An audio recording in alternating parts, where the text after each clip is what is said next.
Assalomu alaykum, Provan YouTube kanali kuzatuvchilari. Bugun sizlar bilan sim kartada ishlovchi Wi-Fi router haqida gaplashamiz.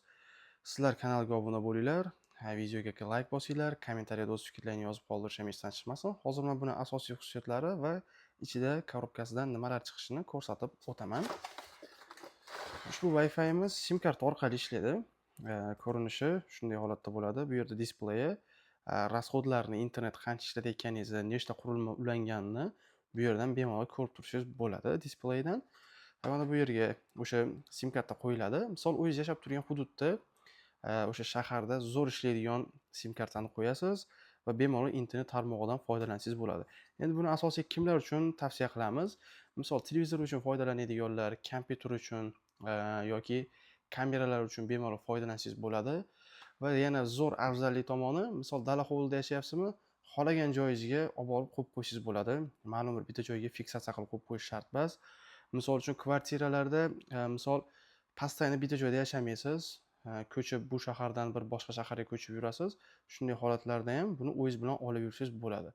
Xohlang mashinangizga qo'yib qo'ying, xohlang dala hovlingizga qo'yib qo'ying, xohlang kvartirangizga, xohlang o'zingiz yashab turgan uyingizga borib bemalol foydalansangiz bo'ladi. 10 tagacha qurilmani ulab qo'yib, bemalol foydalansalaring bo'ladi. 2.4 Gz da Wi-Fi tarqatib beradi. 300 megabayt tezligigacha bemalol sizlarga internet tezligini ko'tarib bera oladi. Endi buni nimasi sharti? Siz yashab turgan joyda zo'r internet tarmog'ini tanlab o'sha sim kartani qo'yishingiz kerak bo'ladi. Agar telefoningizda ham o'zi past ishlaydigan bo'lsa, bu ortiqcha sizga kuchaytirib bermaydi. Undan balandroq, ziyodroq qilib. Endi bu yerda blok pitaniyasini o'zini nimasi 12 volt 1 amperli blok pitaniyada ishlaydi bu.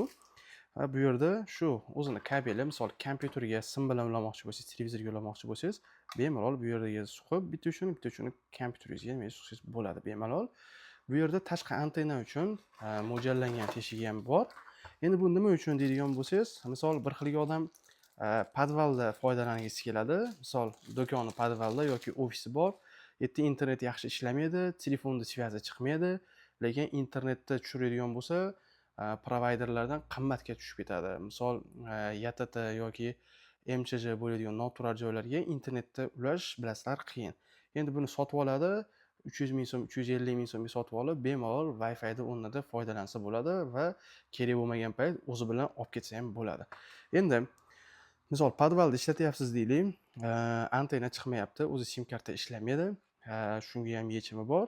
O'sha tashqarida internet yaxshi chiqib turadigan joyga bu antennasini yopishtirib qo'yiladi va bir uchini olib kelib, shu orqasiga suqib qo'yilsa, o'sha bemalol podvalda ham, antenna chiqmaydigan joyda ham bemalol internetdan foydalansalaring bo'ladi.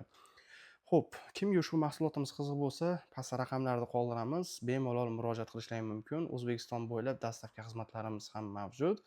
Qo'ng'iroq qilinglar, yetkazib beramiz. Shu va shunga o'xshash narsalar, kameralar kerak bo'lsa ham bemalol aloqaga chiqaverasizlar. Salomat bo'linglar. Kanalga obuna bo'lish esdan chiqmasin. Provanda ko'rishguncha.